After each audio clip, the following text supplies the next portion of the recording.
ले तू झिझिया या हाथ में, सखी ले ले तू झिझिया या हाथ में, सखी ले ले तू झिझिया या हाथ में।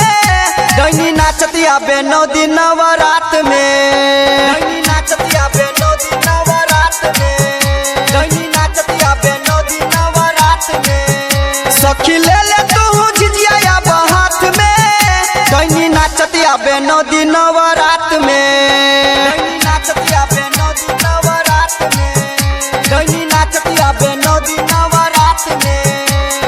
बोली दुर्गा मैया की, डैनी नाचतिया बे 9 दिन नवरात में। डीजे चंदेश्वर पंडित पिपरास चौक, डीजे चंदेश्वर पंडित पिपरास चौक। चढ़ते नवरात सखी डर बारा लागे, लेके चलब हमहू झिझिया आगे आगे, लेके चलब हमहू झिझिया आगे आगे।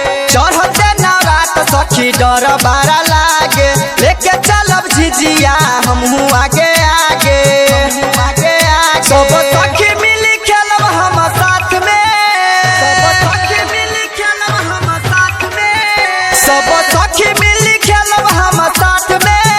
डैनी नाचतिया बे 9 दिन नवरात में, डैनी नाचतिया बे 9 दिन नवरात में, डैनी नाचतिया बे 9 दिन नवरात में। अभी सुन रहे हैं संध्या एंटरटेनमेंट की शानदार प्रस्तुति। डैनी नाचतिया बे 9 दिन नवरात में।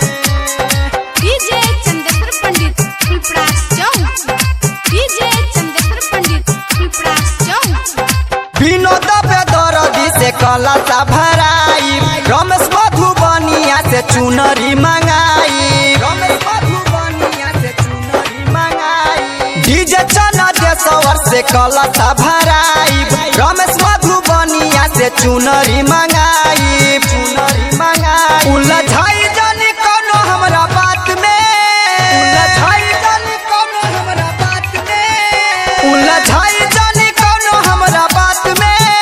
डैनी नाचतिया बे 9 दिन नवरात में, डैनी नाचतिया बे 9 दिन नवरात में, डैनी नाचतिया बे 9 दिन नवरात में।